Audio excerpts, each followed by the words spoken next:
Dopo il successo del primo video su questo argomento, sono tornato per spiegarvi altre 5 espressioni che usiamo sempre in italiano. Ciao a tutti e benvenuti in un nuovo video. Io sono Stefano e sono un insegnante di italiano per stranieri. Nel video di oggi parleremo di 5 espressioni che usiamo molto spesso in italiano e che dovreste conoscere. Ho già fatto un video su questo argomento che vi lascio qui sotto in descrizione e avete amato quel video. Perciò mi avete chiesto di fare una parte 2 ed eccoci qui con la parte 2. Prima di iniziare però voglio ricordarti che se sei interessato o interessata a ricevere ogni domenica contenuti molto interessanti per studiare l'italiano, puoi iscriverti alla mia newsletter. Ti lascio il link per iscriverti qui sotto in descrizione. Benissimo, adesso possiamo iniziare con le espressioni di oggi. La prima espressione che ho per voi è che figata. Che figata. Vediamo subito alcuni esempi in contesto per capire meglio. Gli scienziati hanno trovato un modo per viaggiare nel tempo. Che figata! Che figata! Nella nuova casa c'è anche una piscina. Che figata! Che figata! Come puoi capire da questi esempi, l'espressione che figata serve per esprimere qualcosa di molto bello, che ci lascia a bocca aperta, qualcosa di cool, come direbbero in inglese. Ci sono altri modi per dire che figata in italiano, come per esempio che figo, e anche le alternative che fico e che ficata, che però secondo me sono meno usate, ma erano molto usate in passato. Ricorda anche che figo e figa sono due termini estremamente colloquiali e molto giovanili, anche per riferirsi a un bel ragazzo o una bella ragazza. Ora passiamo alla seconda espressione di oggi. Che fregatura.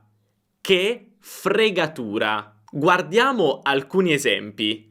Ho comprato delle nuove cuffie, ma si sono già rotte. Che fregatura. Che fregatura. Questo sembra un grande affare. C'è qualche fregatura?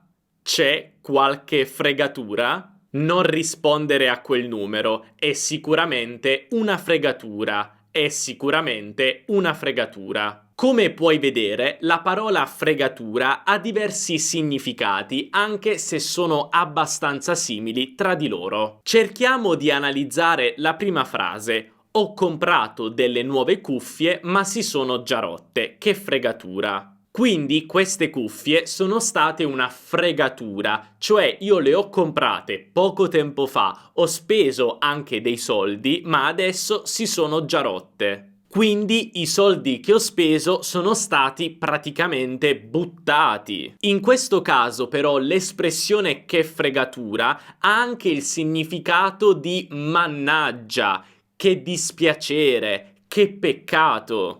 Quindi usiamo questa espressione quando ci sentiamo presi in giro, ma allo stesso tempo quando siamo arrabbiati e tristi per qualcosa che è successo ma che non sarebbe dovuto succedere. Nel secondo esempio, invece, parliamo di un affare, ma secondo noi c'è qualche fregatura. Per esempio, stiamo parlando di una bellissima casa in centro a Milano che costa soltanto 250.000 euro, ma noi sappiamo che in centro a Milano le case costano anche più di $500.000 di euro, quindi 250.000 è sicuramente un prezzo troppo basso. Sì, è un grande affare, ma forse è un affare troppo buono, quindi c'è qualcosa che non va, qualcosa ci puzza. Probabilmente c'è qualche fregatura. Quindi forse ci stanno nascondendo qualcosa, magari bisogna fare tanti lavori di ristrutturazione, oppure probabilmente le spese del condominio sono molto alte. O anche forse questa casa è infestata dai fantasmi.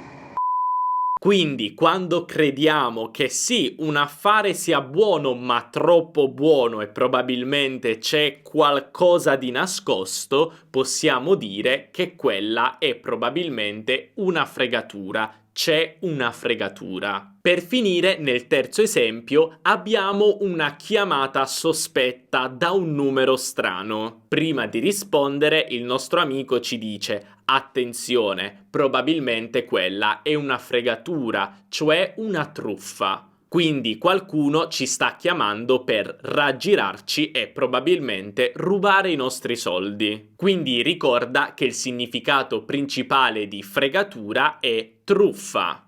Però prima di passare alla prossima espressione voglio dirti che se ti piacciono i miei contenuti e stai imparando tanto sul mio canale, puoi supportare il mio lavoro lasciando un bel mi piace e ovviamente non dimenticarti di iscriverti al canale se non vuoi perdere i contenuti futuri. Benissimo, adesso andiamo avanti, grazie mille. Adesso passiamo alla terza espressione di oggi. Che rottura!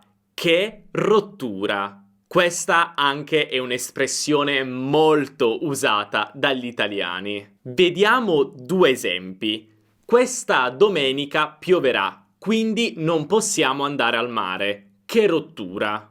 Che rottura! Devo ancora studiare 3 capitoli. Che rottura! Che rottura! Questa non è molto difficile. Che rottura si usa in italiano quando vogliamo dire che noia, che cosa fastidiosa. Questa cosa mi infastidisce, mi rende arrabbiato e mi rende nervoso. Per esempio, io ho lavorato tutta la settimana e ovviamente la domenica voglio rilassarmi e andare al mare. Tutta la settimana c'è stato il sole e tanto caldo e poi domenica piove. Che rottura, una grande rottura.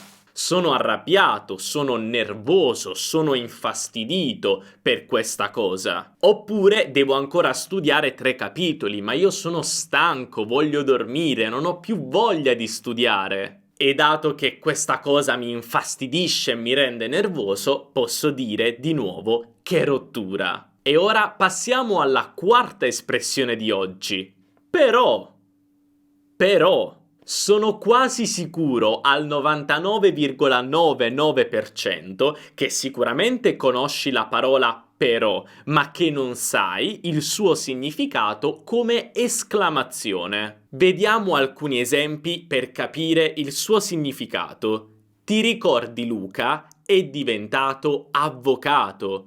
Però, oppure, mia figlia ha solo 5 anni, ma ha già deciso che da grande vuole fare l'astronauta. Però, come vedi, questa parola ha anche un'intonazione ben precisa. Però, però semplicemente significa wow, che bella cosa, incredibile, fantastico. È un'esclamazione molto positiva perché dà proprio l'idea di stupore. Noi siamo stupiti, impressionati per questa cosa che abbiamo sentito perché non ce l'aspettavamo. Quindi, però, sarebbe semplicemente wow, incredibile. E ora chiudiamo con l'ultima parola di oggi. Occhio.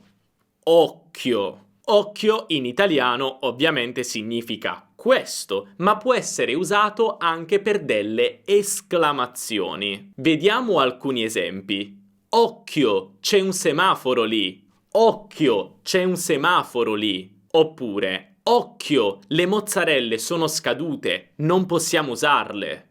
Occhio, le mozzarelle sono scadute, non possiamo usarle. Come vedi, sto usando la parola occhio per dire a qualcuno di stare attento, di prestare attenzione. Non è però un semplice stai attento per chiedere a qualcuno di prestare attenzione, come per esempio stai attento a quello che sto dicendo in questo momento. In realtà noi usiamo occhio per dire a qualcuno di prestare attenzione perché c'è un pericolo imminente. Per esempio, se mio padre sta andando troppo veloce perché non ha visto un semaforo vicino, io posso dire occhio, cioè stai attento, perché devi rallentare con la macchina. Oppure, se sto preparando la pizza con una mia amica e mi accorgo che le mozzarelle sono scadute, posso dire occhio, stai attenta, non possiamo usare le mozzarelle perché non sono più buone. Quindi usiamo occhio semplicemente per dire di prestare attenzione perché c'è un pericolo vicino. Perfetto, adesso ricapitoliamo le espressioni di oggi. Che figata! Che figata! Usata per dire che qualcosa è bello, cool. Che fregatura, che fregatura! Quando qualcosa è una truffa o non ci sembra molto chiaro, è un po' sospetto. Che rottura! Quando siamo annoiati e infastiditi per qualcosa. Però, un modo molto italiano per dire wow, incredibile. Occhio, occhio, per dire a qualcuno di stare attento perché c'è un pericolo vicino. Benissimo, spero che le espressioni di oggi ti siano piaciute e se sì, non dimenticare di lasciare un bel mi piace e iscriverti al canale. Allora noi ci vediamo nel prossimo video. Un abbraccio dall'Italia. Ciao!